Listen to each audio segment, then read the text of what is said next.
a good plan executed violently now is better than a perfect plan executed a week from now. Developing the precise mindset required to reach the position of dev group demands a unique mental approach. One thing that I was taught here is that if there's something wrong in the world. I have a patron on my Patreon he has been waiting for this interview for a very, very long time. He goes by Moose. And so I'm just going to read his question. Developing the precise mindset required to reach the position of dev group demands a unique mental approach. How challenging did you find it to adopt that mission-focused, perfectionist attitude into your life post-active duty? The one thing that I left the command with, and I can say this like it happened yesterday, walking out those doors, knowing that I might not ever step foot back into that building where so much of my life was changed, and turning around and looking back at the brick, I said to myself, one thing that I was taught here is that if there's something wrong in the world, or if there's something wrong in the team, or if there's something wrong with a department, or if there's something wrong at period, general, end of story, it will not change unless I do something about it. And it's true for every aspect of our life, is that we have to take ownership for the things that we're seeing and that we're identifying that need to be fixed. And if we don't step up and we are not the ones, we should not expect it to change. And I think that that's the major thing that I left with, knowing that at every turn, being an entrepreneur, being a father, being a husband, interacting with people in our culture, recognizing the issues politically that we were dealing with, I was very quickly recognizing that if I don't do something about it, it's not going to change. And how beautiful is it when we get to do that as a team? How beautiful is it when we get to do that as a city? How beautiful is it when we get to do that together? That's when the world changes.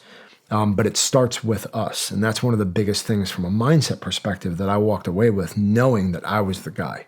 You are the guy. If you're listening to this and you have something going on in your life, you're the one.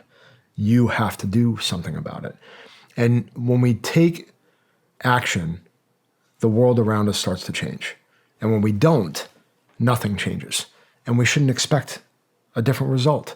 And again, we all know the definition of insanity, right? We keep approaching the same problem again and again and expecting different results. We use the same tactic and we think something's going to change. We should at least clearly understand that it won't unless we change. And so I would say that that's the major thing that I used to my advantage walking out those doors. Now, it wasn't perfect to begin with at all. That had to grow on me and how that transformed. Clearly, since the day that I look back at that door until right this very second has been a transformation process in so many different ways. But I'll leave it at that because I'm sure we're going to get into a lot of this stuff. But the other aspect that I think was probably equally as important and that enhances that idea is that my favorite quote, at least in a combat perspective, was by George Patton, and that's, "A good plan executed violently now is better than a perfect plan executed a week from now." So I knew that I couldn't overthink the idea of what was going to happen. I couldn't overthink walking through the door. I couldn't overthink the project that I had to lead. I couldn't overthink the trip I had to set up. You just got to get going. And sometimes it literally happens in a second or it happens within a period of hours. But you've got to take action, because I knew that I would learn more through the action and my screwing up and doing it wrong and not getting it right than I would that if I sat there and tried to make this perfect plan and put it all whiteboarded and making me feel all good. Because today, what does everybody do? They overanalyze everything. Everybody puts themselves in a state of paralysis. They don't actually lift a finger. Everybody's looking at their watch, making sure they've got, this is reading the way it's supposed to, instead of actually doing what they know is right, using their heart to know what they know is right. So for me, that quote, I think probably saved my life. I think that quote probably saved the lives of the guys around me. And really applying that to everything that I did post-military was the same exact result. Go fast now as hard as I possibly can. I'll figure it out on the fly. And I'll end that in saying there's also, I think, some cons that come along with that mindset that I don't want to miss. And I don't want to just leave on the table as like, oh, that's going to be your best quote. Go ahead and do it. What happened to me from an entrepreneurial perspective is that I applied that mindset to everything that I had going on, and I was trying to do too much, too fast, too spread thin. And I always equate it to like when you're on a boat, you know, when you slow down on the boat and the big wave comes and hits the transom and it follows up on you. That's what life did to me because I tried to apply that mindset with no planning. And I was just trying to head first. We're going to figure it out. We're going to figure it out. At some phase line and in some situations, we should take the time to pray through and plan what we want to do. My wife always reminds me of the scripture that says, you know, you have to count the cost. If you're going to do something, count the cost. And I think that that's true. And if we apply that mindset along with the violent plan, we can have a really good outcome and then doing it faithfully. So I would say that is probably the best way I can explain what I took away, how I applied it to my entrepreneurial life all the way up until today. Man, those are some great life lessons. One being, in short, I think a great way to summarize it would be you create your own reality, whether you like it or not. You create your own reality. Number two, do one thing, do it extremely well, and then move on. And I learned that lesson also as an entrepreneur. And I will say, you know, it was like swimming around in circles. You know, I was doing reality TV stuff on my channel. I had 10 different things going on. I wasn't really good at any of them. And then one day I finally said, all I'm doing is this podcast. That is it.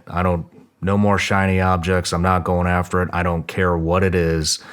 And once I adopted that mindset, things really started falling into place and in a hurry.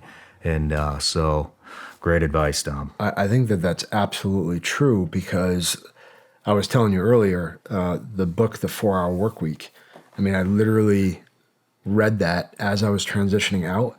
And I would tell you, you know, there's a lot of things that I look back in my life, I'm like, okay, I wouldn't change a thing. But for the purposes of this example, I think I would go back and burn that book. Like literally light it on fire. Tim Ferriss jacked me all up.